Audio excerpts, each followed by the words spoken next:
Bom dia, bom dia, bom dia, tudo bem, tudo ótimo, tudo jóia?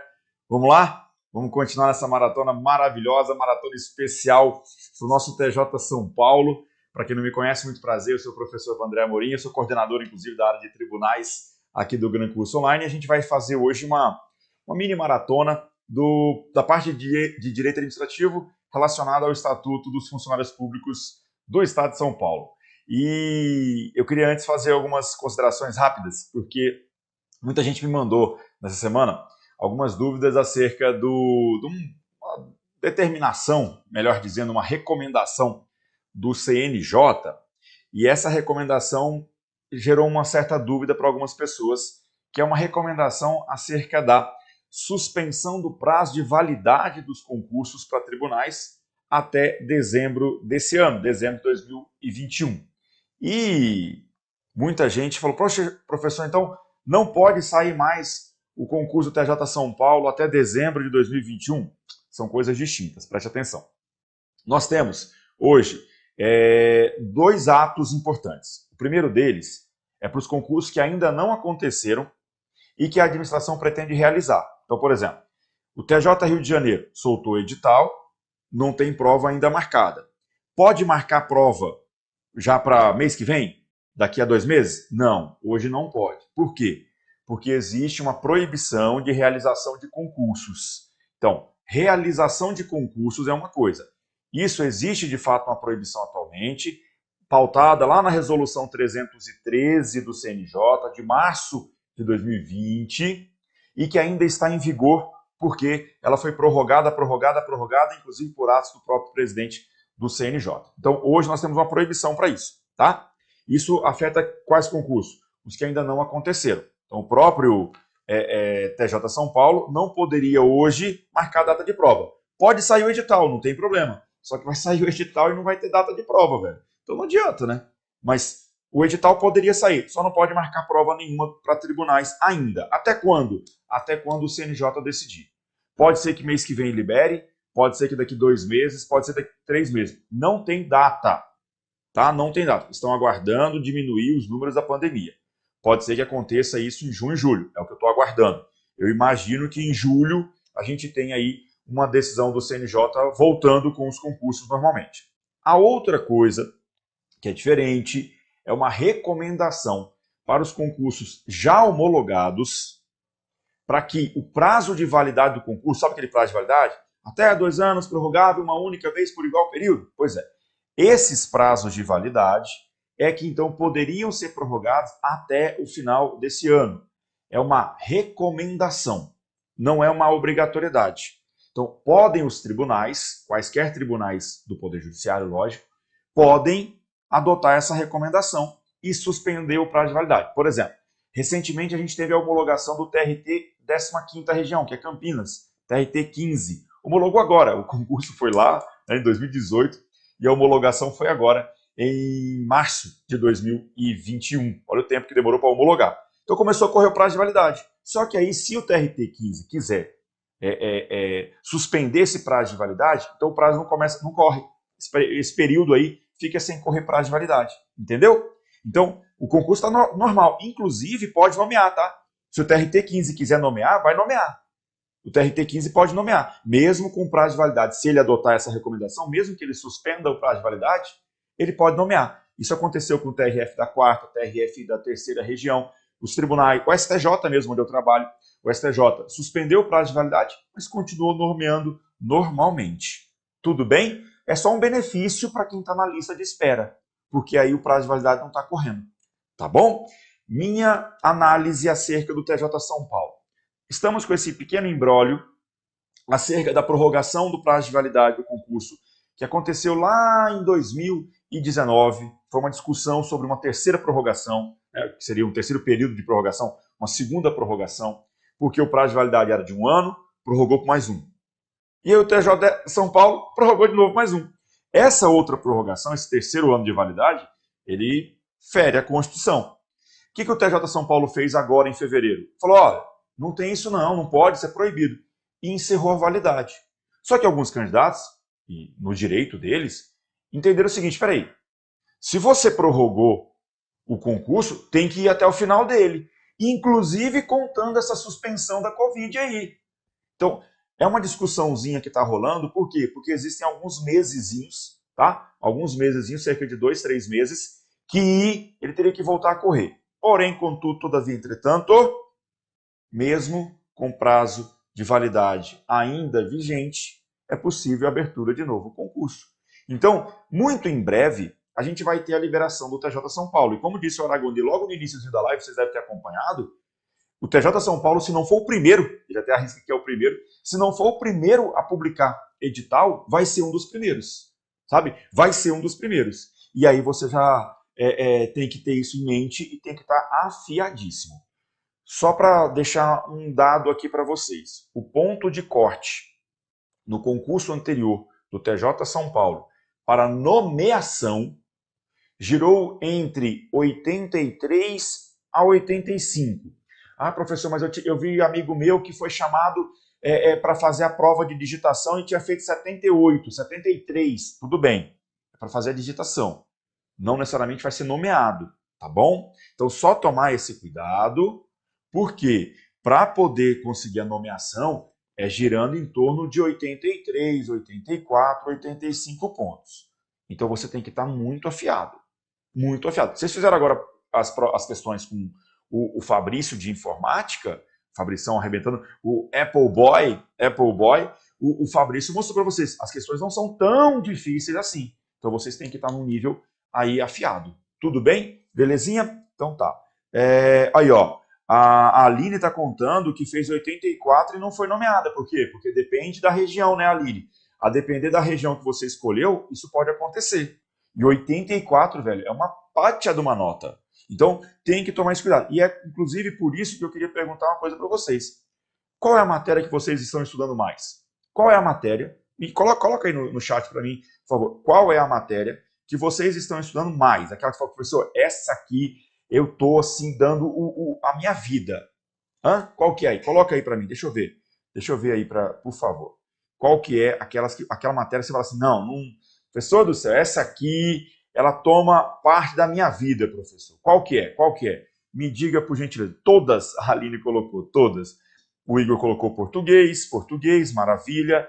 A Aline colocou matemática, todas. Direito civil e administrativo. Cuidado, civil não, né? Processo civil, João. Civil não cai. Então, processo civil. Maravilha. Português, processo civil. Tá. Deixa eu dar só um bizu rapidamente aqui. Vocês têm que tomar muito cuidado, porque a gente às vezes faz uma seleção de matérias para estudar de acordo com a nossa dificuldade e de acordo com o ódio que a gente tem com a matéria, tá? O que vocês têm que tomar muito cuidado?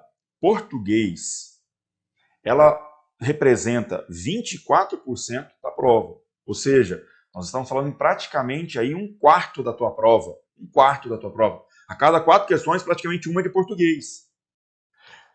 Você só não pode estar com o português em primeiro lugar. Você pode, de repente, você não colocou português aqui para mim como primeira matéria. Se você já estiver fazendo acima de 20 questões de português num total de 24. Ou seja, se você estiver com a média acima dos 80%. Pelo amor de Deus, se o seu português ainda está naquela meia boca, você está estudando errado. O português talvez seja até o caso, não sei, é uma sugestão, de você fazer um intensivo de português. Tirar, de repente, 2 semanas, estou dando uma dica, tá? Tirar 2 semanas e falar, cara, eu tenho que chegar num mínimo razoável aqui. E esse mínimo razoável é você acertar acima de 80%. Acima. Porque se você acertar abaixo de 80%, você está fazendo aí 70%, o comprometimento é muito grande. É muito grande. Porque, de repente, se você errar 20% em administrativo, você está errando 2, porque administrativo deve vir com 6 ou 7. 6 ou 7. Você está errando 2. Você entendeu? Agora, se você errar 20% de português, é de 4 a 5. Então, para você fazer acima de 85% no total, você tem que estar com o seu português muito afiado. Eu venho pedindo isso para a galera. Por quê? Porque o português não pode estar mais ou menos.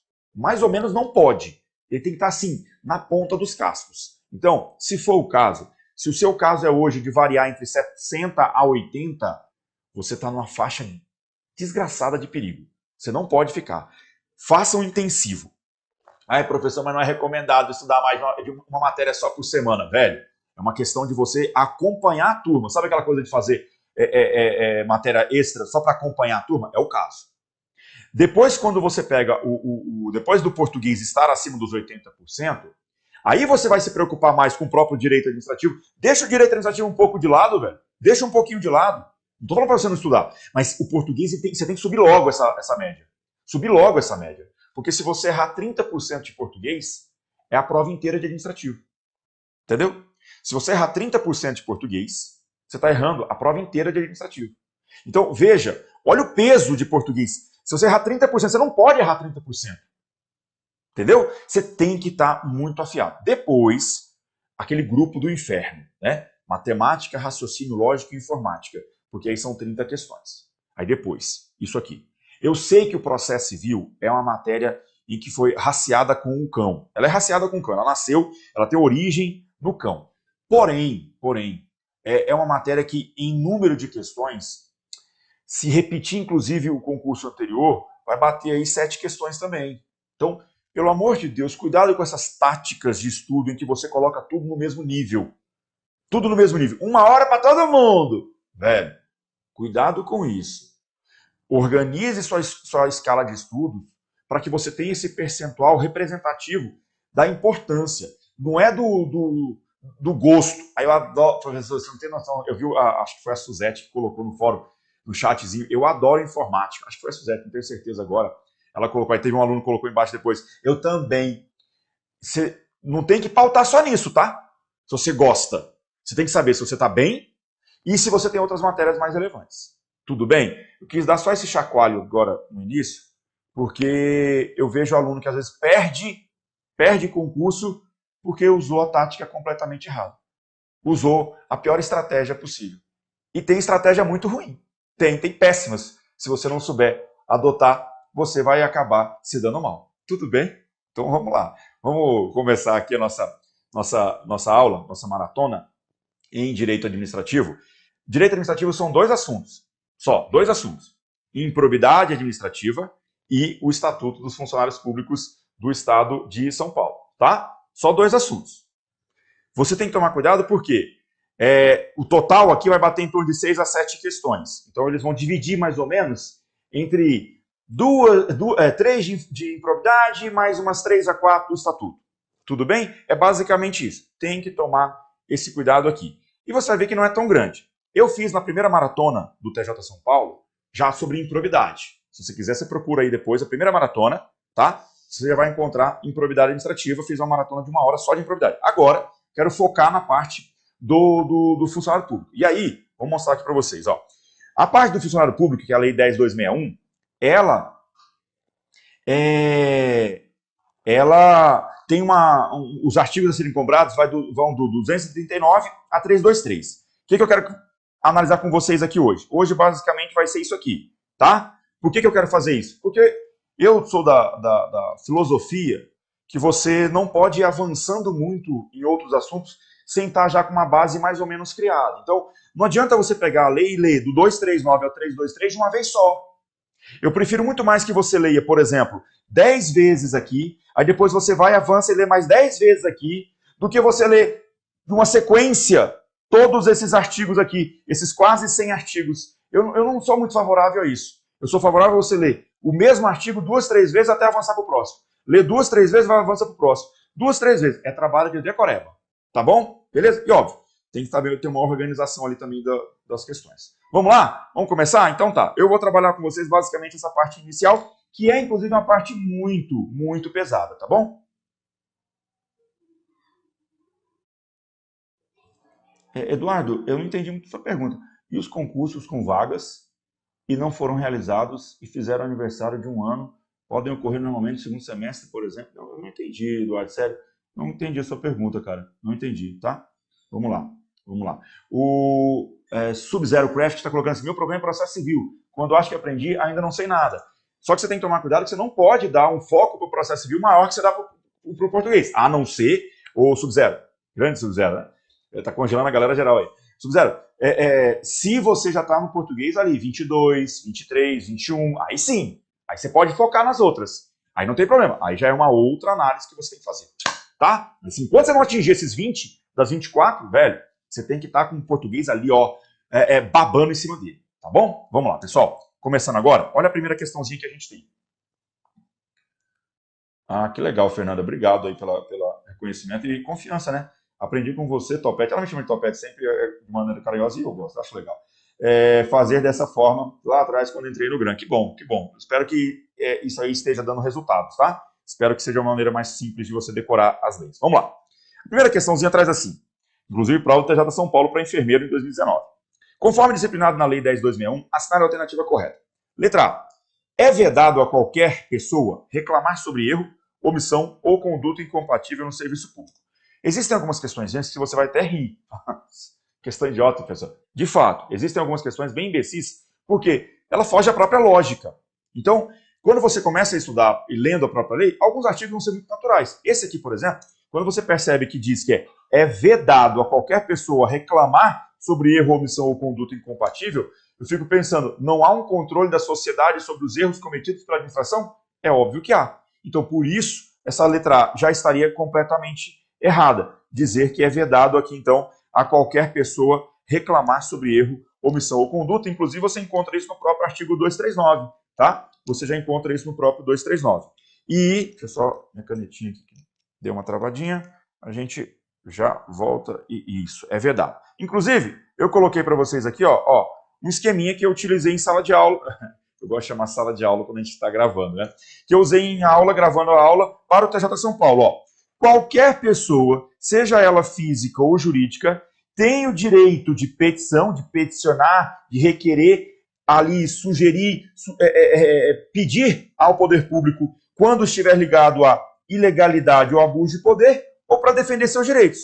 E também pode reclamar, que é a questão, inclusive, sobre abuso, erro, omissão ou conduta incompatível no serviço público. Então, tanto o direito de petição como o direito de reclamação é dado aqui a qualquer pessoa, seja ela física ou jurídica. E com observação, em nenhuma hipótese, toda vez que você estiver lendo uma lei que venha, em nenhuma hipótese, sempre, cara, isso tem que ser destacado. Por quê? Na prova você fala, cara, em nenhuma hipótese?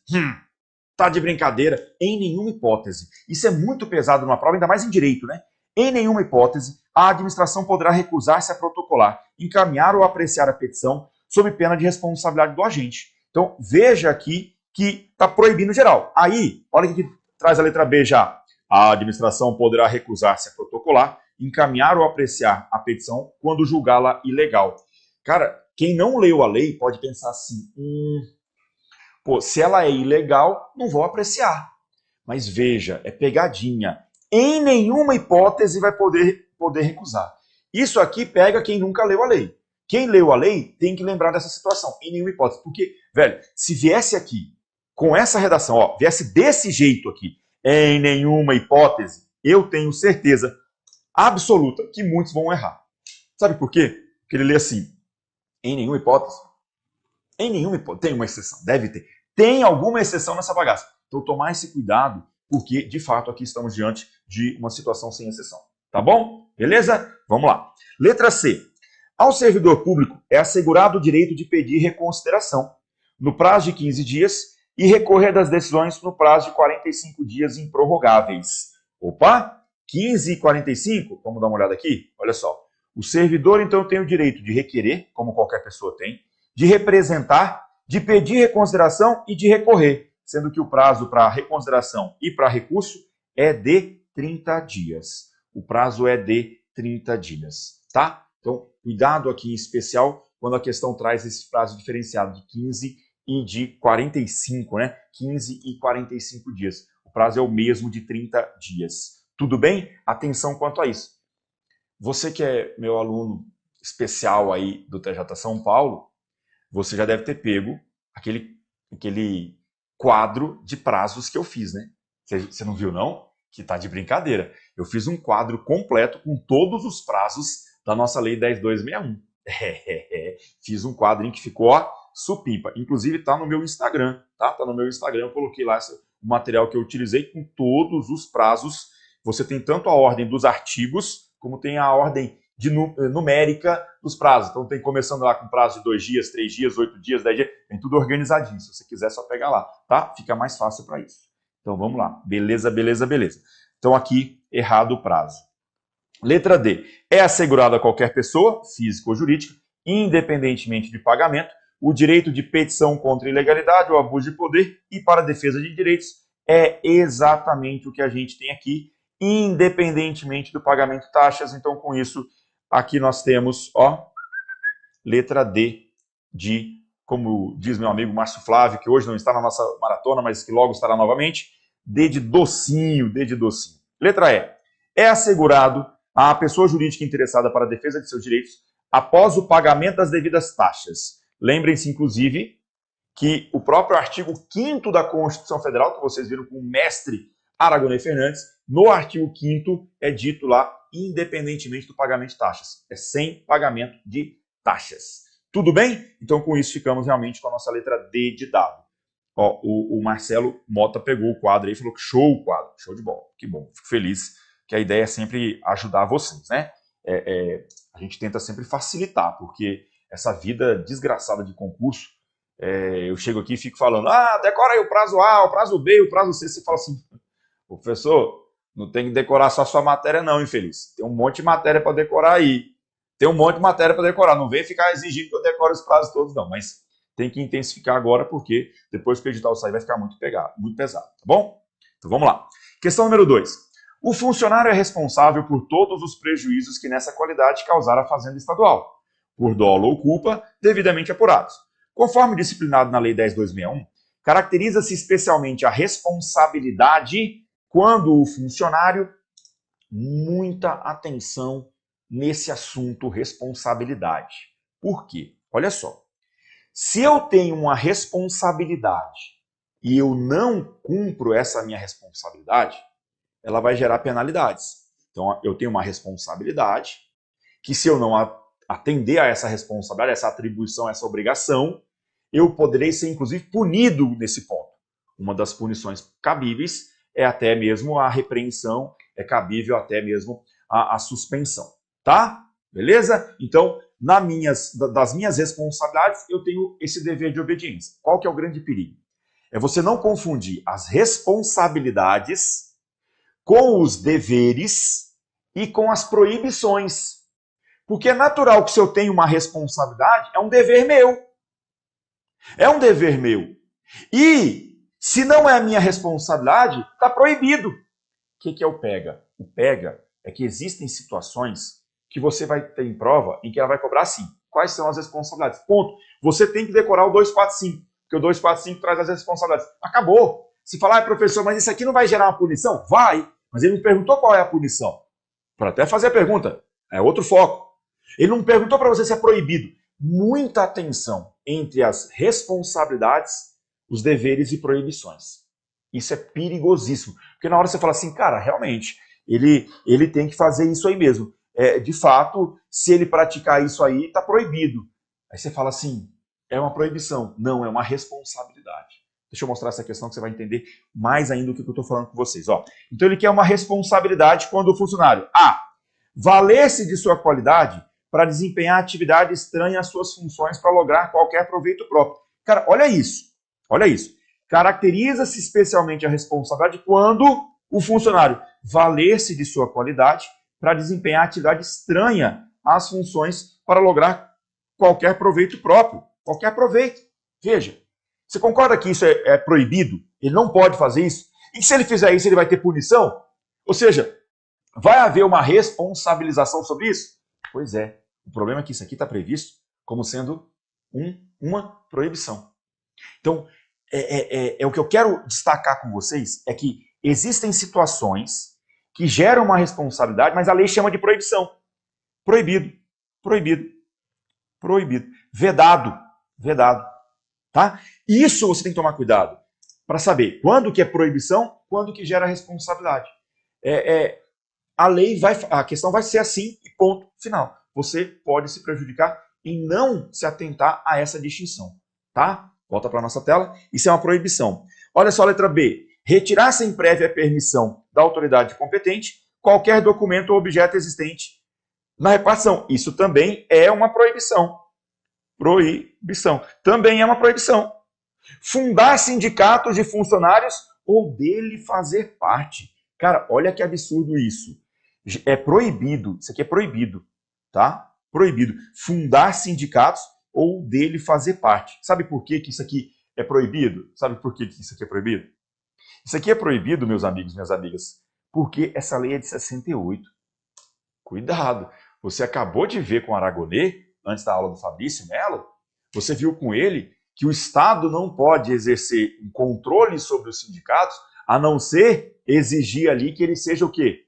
Que haja o seu registro, né? Então, como é que o sindicato, a Constituição diz que pode, e depois ela entende e diz que é proibido, velho? Então, só tomar esse cuidado aqui em especial, tá? Tome esse cuidado. É uma proibição fundar sindicato pela lei, que é de 68. É óbvio que isso hoje não é assim. Na prática, não pode punir essa pessoa, tá? Mas para efeito dessa lei, a gente tem que ficar muito atento, tá bom? Ok? Então, vem cá. Segue o barco, ó. Então, isso aqui é uma proibição. D. Cometer faltas, danos, avarias e quaisquer outros prejuízos que sofrerem os bens e os materiais sob a sua guarda ou sujeitos a seu exame ou fiscalização. Olha isso. Agora eu tenho especificamente isso previsto como sendo uma responsabilidade. Uma responsabilidade. Professor, sinceramente, eu não entendi a sua explicação. Mais uma vez. Existem situações que vão gerar consequências, punições, que a lei chamou de responsabilidade. É de responsabilidade do funcionário público. Traz lá. E outros casos que ela traz dizendo, é proibido. Por quê? Porque se é proibido, você não pode. E se você fizer, vai ser por punição. Só que ela separa o termo responsabilidade de proibição. As consequências serão similares, velho, em muitos casos. Só que a lei separa esses blocos e você tem que se atentar a isso, tá? Você tem que se atentar a isso. Olha a letra E. Incitar greves ou a elas aderir. O funcionário público não pode fazer greve? Não pode ali fazer greve? Aderir a uma greve? Lógico que ele pode, só que a lei entende isso como proibição. Proibição. Então, esse tipo de questão vai derrubar muito candidato que fez aquela leitura en passant, aquela leitura rápida. Então, tomar aqui muito cuidado nessa partezinha inicial, os artigos 242, 243, 244, 245. Do 242 ao 245. Muito perigoso, tá? É aquela questão que você não vai responder por intuição. Você tem que responder porque você decorou, tá? Beleza? Então volta para a nossa tela. Ficamos então aqui com a questão 2, letra D, tá? A Bianca colocou aqui, poxa, por que os caras separam esses artigos, né? É meio ilógico algumas vezes, tá? Algumas vezes eles colocam assim, gera responsabilidade, artigo tal. Aí no outro, também gera responsabilidade. Coloca a sequência, velho. Mas é assim que a gente vai ter na lei e é assim que a gente tem que decorar. Não dá para agora discutir muito sobre esse ponto. Tá bom? Beleza. Então, bora seguir. Olha a questão número 3. Mesmo foco. Assinar a alternativa correta sobre a responsabilidade do funcionário público estadual, conforme previsto na Lei 10.261. A. Caracteriza-se especialmente a responsabilidade do funcionário pelas faltas, danos, avarias e quaisquer outros prejuízos que sofrerem os bens e os materiais da repartição, ainda que não estejam sob sua guarda nem sujeitos à sua fiscalização. Peraí. Eu vou ser responsabilizado por um material que sofreu um dano que não estava na minha guarda e nem sujeito à minha fiscalização. Por exemplo, eu trabalho em um determinado setor e num outro setor completamente distinto quebraram lá a mesa. O cara sentou a mesa lá e quebrou a mesa. Sentou, pulou, ficou em cima da mesa, quebrou a mesa. Eu vou ter que responder por isso? Óbvio que não. Então, cuidado que eu tenho que responder pelos danos que eu causar, pelos danos sobre os bens que estiverem sob a minha guarda. Tudo bem? Então, volta para a tela. O erro nessa parte final, nesse ainda aqui. Ainda aqui. Show de bola? Letra B. A pena de repreensão. Essa letra B, é para pessoas de um nível elevadíssimo. Deixa eu mostrar. Ó. A pena de repreensão e a de suspensão, no caso de reincidência, que repreensão é a pena mais leve. É o que a gente chama em outros estatutos de advertência, aqui é chamado de repreensão. E a de suspensão, que acontece em faltas graves, e na reincidência de repreensão, né? No caso de reincidência, devem ser aplicadas nas hipóteses em que houve má-fé em erro de cálculo ou redução contra a fazenda estadual. Pessoal, olha esse cuidado aqui, ó. Vamos pegar aqui os artigos relativos a esse ponto. Artigo 245. O funcionário é responsável por todos os prejuízos que nessa qualidade causar a fazenda estadual por dolo ou culpa devidamente apurados. Aí traz um monte de situação. Parágrafo único. Caracteriza-se especialmente a responsabilidade, olha esse aqui, ó, por qualquer erro de cálculo ou redução contra a fazenda estadual. Isso é uma responsabilidade. O 248, lá no parágrafo único, diz, no caso do item 4, que é esse que a gente está falando, não tendo havido má-fé, será aplicada a pena de repreensão e na reincidência de suspensão. Não tendo, porque havendo a má-fé, a punição será mais grave. Havendo a má-fé em situações que há erro de cálculo, o que vai acontecer? Se há má-fé num erro de cálculo, isso vai gerar um prejuízo para a administração. Se gera um prejuízo, isso vai gerar demissão. Demissão. Cuidado com esse caso. Não havendo a má-fé, que gera repreensão e, no caso de reincidência, suspensão. Havendo a má-fé, vai para demissão. Havendo a má-fé, vai para demissão. Esse caso aqui é para derrubar gente de nível elevado, tá? Cuidado com esse ponto. Então, com isso, não houve a má-fé para poder configurar suspensão ou repreensão, tá bom? C. O funcionário que adquirir materiais em desacordo com disposições legais e regulamentares será responsabilizado pelo respectivo custo, não sendo possível, porém, se proceder a desconto no seu vencimento ou remuneração. Não pode proceder a desconto, tá de brincadeira, né? É óbvio que é possível, tá aqui, ó, artigo 246, fala, ó, podendo se proceder ao desconto no seu vencimento ou remuneração.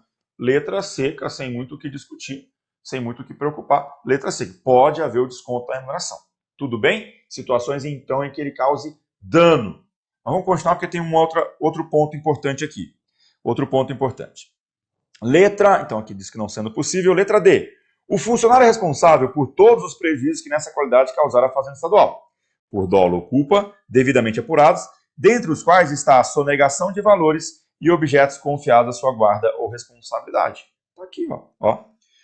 O 245 fala que ele é responsável por todos os prejuízos que nessa qualidade causar, seja por dolo ou culpa, e a sonegação é uma dessas situações. Ó, o Roberto falou que tinha ficado entre as letras B e D. Velho, realmente, essa letra B é para arrancar o couro, é para escalpelar, tá? Mas no caso é a letra D de dado que traz como uma das situações aqui de dever de responsabilização, tá bom? Beleza?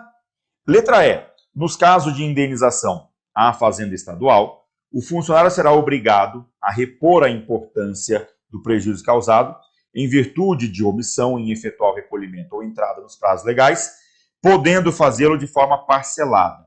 Essa é outra questão que precisa de uma atenção especial. Por quê? Porque o 247, ele diz que nos casos de indenização à fazenda estadual, o funcionário será obrigado a repor de uma só vez, tá? Não tem parcelamento, a importância do prejuízo causado em virtude de alcance, desfalque, remissão ou omissão, que é a da questão. Que é o que a gente usa como dica de decoreba, roda. Aqui o funcionário roda. Por que roda? Porque a gente tem aqui a remissão, a gente tem a omissão, a gente tem o desfalque e a gente tem o alcance. Tem que decorar. Se não roda. Nesses casos em que ele roda, tem que pagar de uma vez só. Nos demais casos, ele pode parcelar. Tá? Nos demais casos, ele pode parcelar. Desde que o parcelamento não ultrapasse ali 10% da sua remuneração. Então fica limitado a cada parcela a 10% da sua remuneração. Tá? Então, em regra, pode parcelar. Nos casos de roda, não. Ok? Nos casos em que ele roda, e aqui a questão disse omissão, está falando que pode parcelar. Não pode parcelar nesse caso. Cuidado, não pode parcelar nesse caso. Mas a regra é poder parcelar. A regra é poder. Só não pode parcelar quando ele roda. Então ele roda quando você tem aí as situações de remissão, omissão, desfalque e alcance. Aí nesse caso tem que obrigatoriamente pagar de uma vez só. Show? Beleza? Então tá. Beleza, bora seguir. Questão número 4. Questão número 4 traz assim. Sobre a responsabilidade administrativa do funcionário público estadual. Que é a responsabilidade administrativa do funcionário público estadual. Prevista na Lei 10.261, assinale a alternativa correta. E aí vem a letra A e diz assim. A responsabilidade administrativa exime, ou seja, exclui, exime, retira do funcionário, exime o funcionário da responsabilidade civil ou criminal que no caso couber. Lembrem-se que nós temos no direito brasileiro a chamada tríplice responsabilidade. O que é isso? Por uma única conduta, eu posso responder em 3 esferas. Uma única conduta, posso responder em 3 esferas. Tanto na administrativa, como na civil, como na penal. Tá? Uma única conduta minha pode gerar um PAD, um processo administrativo disciplinar, pode gerar um processo criminal e pode gerar um processo civil, por exemplo, por improbidade. Então eu posso responder administrativamente, penalmente e civilmente. Tudo bem? São independentes entre si. Então quando diz que exime, a questão aqui está completamente equivocada. Letra B. A responsabilidade administrativa é vinculada à responsabilidade civil e à criminal. Não é vinculada, acabei de dizer. Elas são independentes entre si. Ou seja, a responsabilização em uma delas não faz com que eu tenha obrigatoriamente a responsabilidade da outra. Então é possível ser condenado em uma e absolvido na outra. Não tem problema nenhum quanto a isso. Tudo bem? Então, nesse ponto, letra B errada. Letra C. O servidor absolvido pela justiça será reintegrado ao serviço público, no cargo em que ocupava, mas com vencimentos reduzidos. Cara, você quer punir o cara? Imagina, ele foi demitido, foi absolvido, então ele tem que voltar. Como é que chama isso? Chama retorno do injustamente demitido. O retorno do injustamente demitido, ele tem como nome reintegração. Tá? As hipóteses de provimento da lei, você não tem que estudar. Basta saber aqui que reintegração é isso. E quando retorna, retorna recebendo tudo. Então, se ele recebia 10 mil, ele volta recebendo 10 mil. Se já aumentou a remuneração, volta já com aumento de remuneração. Então, só atenção especial nesse ponto, porque aqui o erro é dizer que são vencimentos reduzidos. Letra D, não será responsabilizado o funcionário que, fora dos casos expressamente previstos nas leis, regulamentos ou regimentos, cometer a pessoas estranhas. O que é cometer a pessoas estranhas? Repassar, atribuir, tá? Repassar a pessoas estranhas, as repartições, o desempenho de encargos que lhe competirem ou aos seus subordinados. Espera aí. Ele não será responsabilizado quando ele repassar para pessoas estranhas, fora dos casos expressamente previstos. Cara, imagina, a lei não autoriza, eu vou e repasso para uma outra pessoa. Tá de brincadeira. Eu posso até repassar para pessoas estranhas em situações excepcionais que a lei autorizar. Imagina uma situação emergencial. Imagina uma situação de calamidade. Aí a própria lei vai autorizar que eu repasse essa minha atribuição para um terceiro, para um estranho. Aí eu posso. Aí não vai ter problema. Agora, a questão disse que eu não serei punido, mesmo se eu repassar isso fora dos casos expressamente previstos. Então, com isso, letra D está errada. Letra E. O processo administrativo só... eu tenho medo. Sempre que vem sempre, nunca, só, em nenhuma hipótese, isso tem que ser destacado demais. Só poderá ser sobrestado, ou seja, suspenso, só poderá ser suspenso para aguardar a decisão judicial por despacho motivado da autoridade competente para aplicar a pena. Olha isso. O processo administrativo, ele só pode ser suspenso, sobrestado, para poder aguardar uma decisão judicial se houver um despacho motivado. Cara, na lei diz exatamente isso, essa é a resposta. Só que se você raciocinar um pouquinho, você erra essa questão. Por que você raciocinar um pouquinho? Pode muito bem o juiz determinar a suspensão de um processo administrativo. Então, esse só, ele tinha uma outra ênfase, mas que acabou gerando uma ambiguidade. Esse só é o seguinte, eu só posso sobrestar se o despacho for motivado. Ou seja, eu não posso suspender sem motivar. Existem outras hipóteses em que um processo administrativo pode ser suspenso. Se o juiz criminal mandar suspender o processo, se o juiz civil mandar suspender, vai suspender.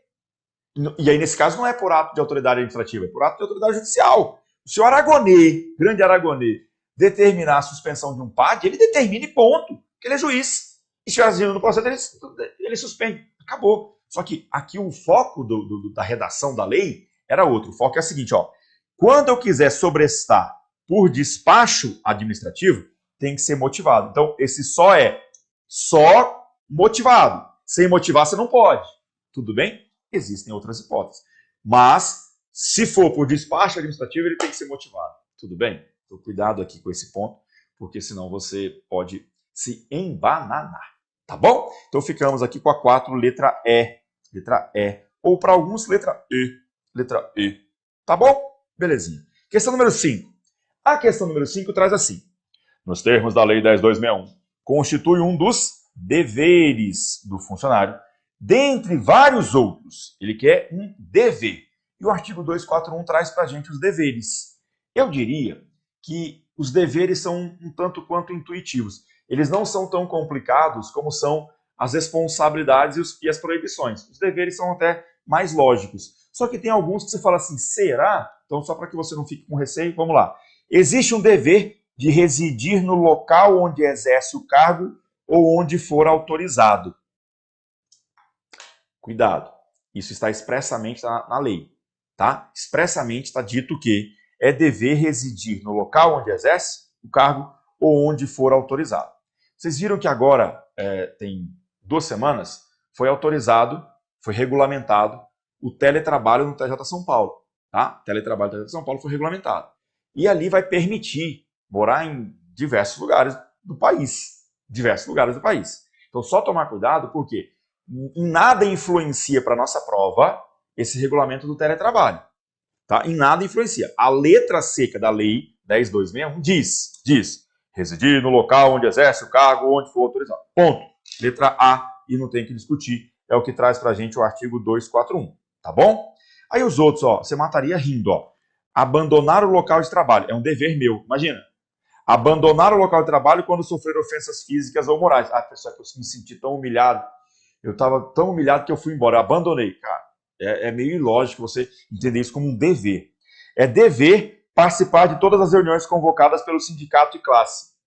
Olha, eles entendem que quem faz parte do sindicato tem que ser punido. Quanto mais participar de todas as reuniões. E não há essa obrigação. Não há essa obrigação. Beleza? D. Omitir-se diante das irregularidades. Nossa, dever de omissão, é um absurdo isso. Retirar, ainda que com anuência do seu superior imediato, qualquer objeto existente na repartição. Isso é um dever, eu retirar. É dever meu, eu retirar.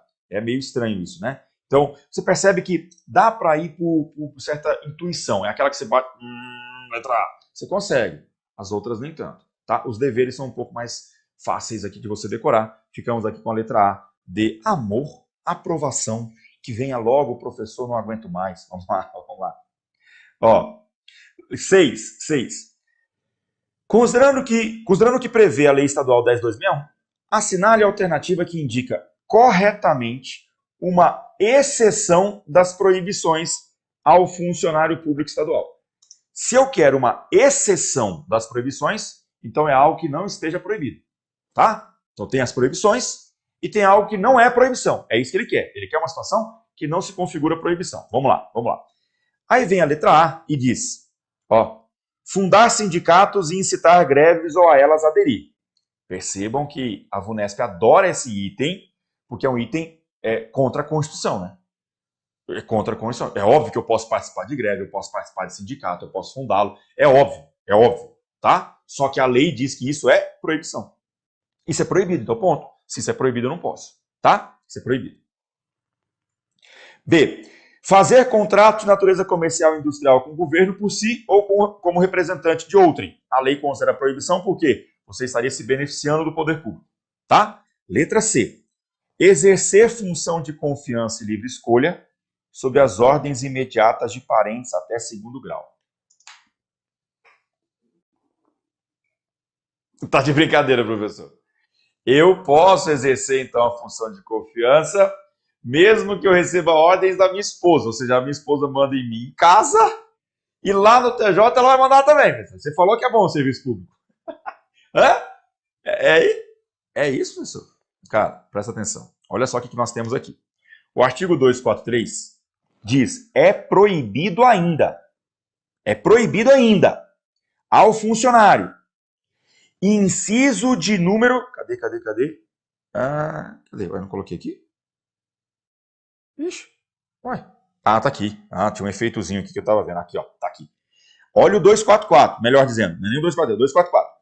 É vedado ao funcionário trabalhar sob as ordens imediatas de parentes. É vedado. Até o 2º grau. Isso é vedado. Salvo.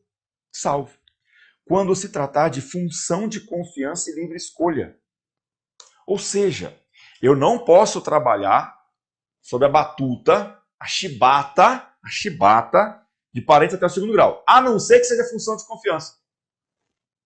Qual a lógica disso? Então, muita atenção com esse artigo 244.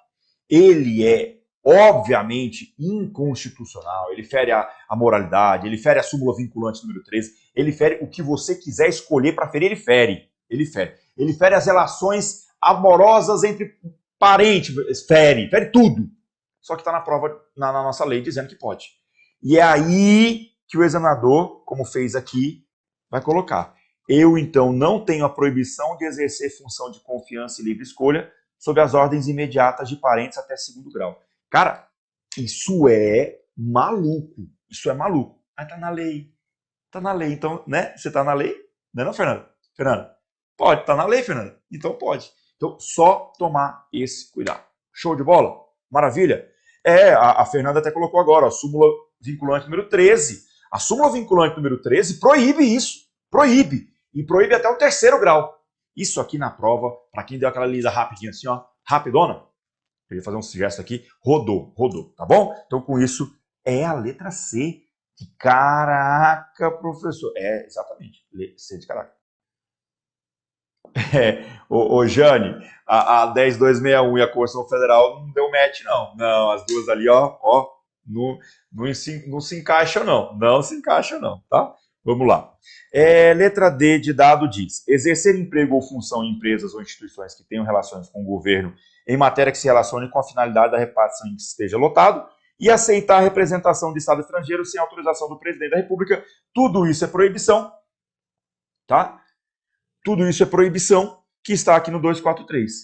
Porque só poderia se fosse cargo político, né? A Bianca fez uma observação aqui que no tema agentes públicos, a gente fala sobre o nepotismo, a proibição de contratação de parentes, de relação de parentesco, e tem a exceção dos cargos políticos. E sim, há uma exceção. Então, se estivéssemos falando de cargos políticos, por exemplo, o governador do estado de São Paulo coloca como secretária estadual a esposa dele. Poderia.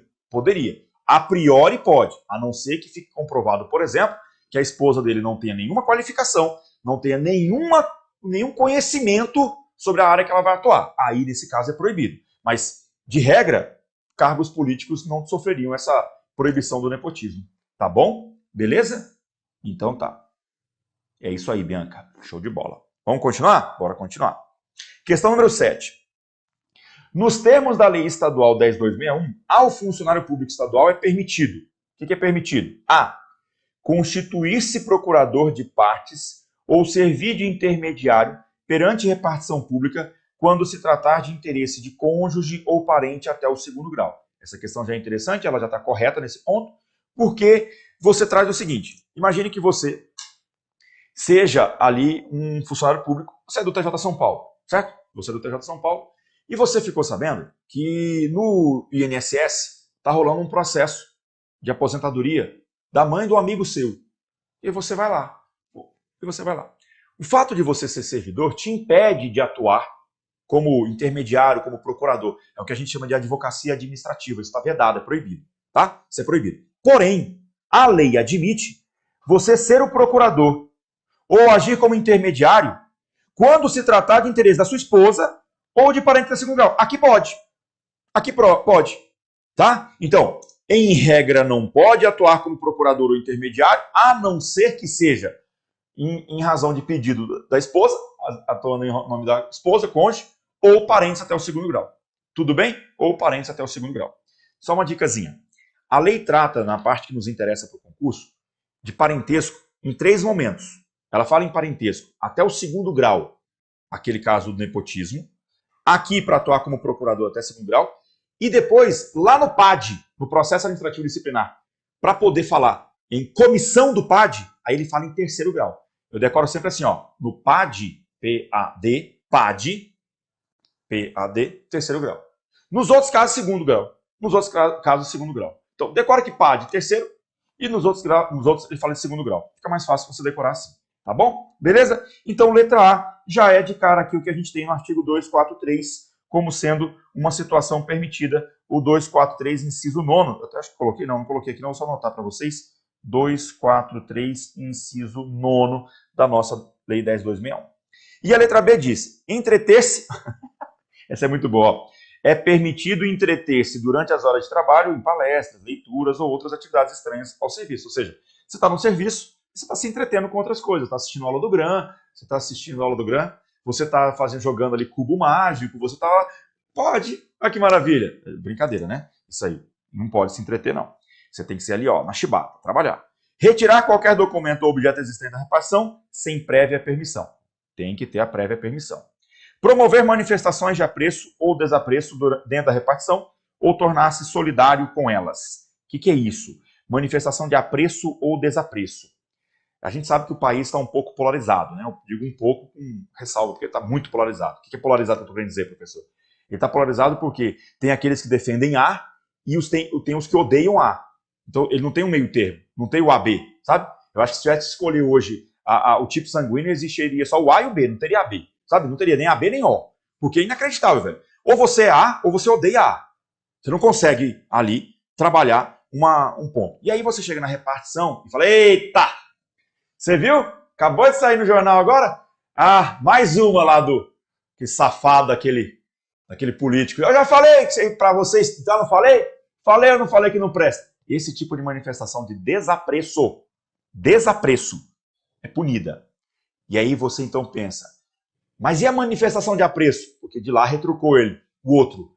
Tá falando do meu político? Meu político é o maior homem desse mundo. Ele é a pessoa mais ilibada. Também é uma manifestação proibida. Seja de apreço ou de desapreço, a lei proíbe.